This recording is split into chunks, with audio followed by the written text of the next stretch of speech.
English reached the Scottish lowlands not long after the first Anglo-Saxon invasions in the 5th century. As it replaced Gaelic as the language of lowland Scotland, it took on a character of its own. The English-speaking Scots took up words that were unknown further south. Contact with the French produced bonny from bon, assiette from assiette for a serving dish, and fâche from the Old French fâcher, meaning to annoy. I remember it being in common use in the borders in don't fash yourself, meaning don't get agitated. The Dutch gave the Scots callant, which became callan, meaning lad, mudsekin, which became muchkin, a quarter pint, and the Dutch kolf, a stick or a club, is the probable origin of the Scottish invention golf. And there were hosts of words from the Gaelic: cairn, cayley, claymore, gilly, glen, ingle, meaning a fire in a hearth, strath, a wide valley, loch, swarren, and whisky. And as well as words, the Scots had their own ways of talking. Okay, what can I get you? I want to try some of your sausages, please. It's the apricots in it that I'm not sure about if that... Along with the neeps, that is fantastic. Then you had the next course. And the whisky had nothing to do with it. In 1761, Thomas Sheridan, Irishman, former actor, and a self-appointed master of elocution and pronunciation, came to Edinburgh. He was on a mission to teach the lowland Scots how to speak English properly. It's hard to believe that there could have been a sense of inferiority among the great and good of Scotland in the Age of Enlightenment. This was one of Europe's intellectual powerhouses, and here at Edinburgh, the Signet Library is filled with the fruits of their learning: the philosopher David Hume, the economist Adam Smith, the engineer James Watt, the architect Robert Adam, the geologist James Hutton, and the historian William Robertson. They were the first among many equals. But there was a sense of inferiority, and it lay in their use of language. Since the Act of Union in 1707, Scotland had been part of a united Britain.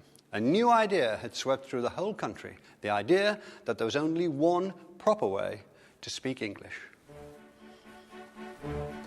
The idea was partly the result of the spread of the printed standard English. More people than ever were reading, but they weren't reading the local dialects they'd grown up hearing.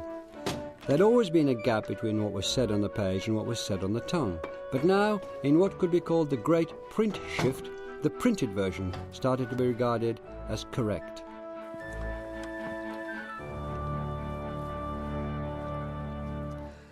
In short, the best spoken English was increasingly supposed to sound like the best written English. But what did written English sound like? And who decided? One simple idea was that words should be spoken with all the written letters sounded, which was fine as long as you could read, but it outlawed those clipped pronunciations that Swift had so hated. It put waistcoat back in favour instead of waistcoat, for example, and put chimney back where many people prefer to say chimley. But it was no help in deciding how to pronounce the A in fast, bath, or last. Fast, bath, or last, long or short. Both had champions, and the argument has lasted from the 18th century to the present day. And what about the many inconsistencies of English spelling? The relationship between sound and spelling in English is a nightmare. Our written system isn't phonetic to the point of being antiphonetic. There are, for instance, at least 7 ways of representing what for most people is the same vowel sound, E. Free, these, leaf, field, seas, key, machine. What do we do? Or take the letters O-U-G-H in cough, tough, through, thorough, bow, thought. The same 4 letters, 6 different sounds. Dr. Johnson had omitted pronunciation from his dictionary and wrote that trying to fix it was like trying to lash the wind. But that didn't deter others. The Irish actor, Thomas Sheridan, spotted the need for a national elocutionist. He seized the role.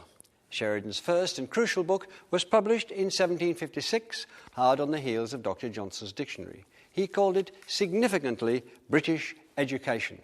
Not English, an education. No messing about with ways of speaking or pronunciation.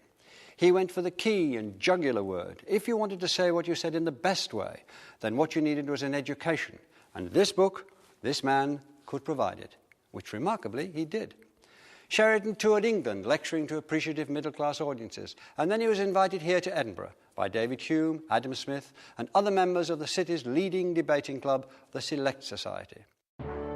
Pronunciation is a sort of proof that a person has kept good company, and on that account is sought after by all who wish to be considered as fashionable people or members of the beau monde. The task was the last that the past master could grasp, but one can't mark his charm harmfully. Sheridan hit a nerve. The Scots intellectuals were worried about appearing uneducated. The task was the last that the past master could grasp, but one can't mark his charm harmfully. OK, let's hear you all together. Look at the cookbook.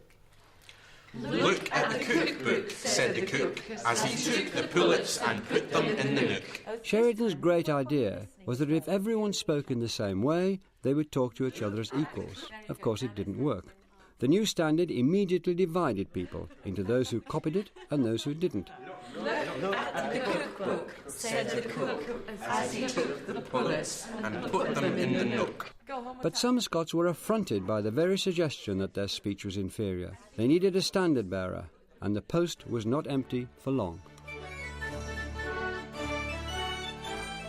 Robert Burns was born in 1759 to a poor tenant farmer and worked as a ploughboy until he was 15. He loved women to excess, he loved Scotch, he loved Scots. He published his first collection in 1786, poems chiefly in the Scottish dialect, and was canny enough to leave out some verses which he'd written in more standard English. It was a shrewd move. The Scots had found someone to make them proud of their own language. He came to Edinburgh and on his first visit stayed here at Ladystairs Close. He was feted, patronised and ruined perhaps as the ploughman poet. He died when he was only 37, but his legacy is vast. 400 songs, some of which are recognised as masterpieces, the Lee Rig, Tam O'Shanter and the Red, Red Rose. 10,000 came to pay their respects at his funeral, and that was only the beginning of a reputation which is kept alive wherever Scots with even a smattering of literature meet to talk of Scotland, drink whisky and toast the ladies and the haggis in Burns's tongue. Fair fa your honest sonsy face, great chieftain o' the puddin' race.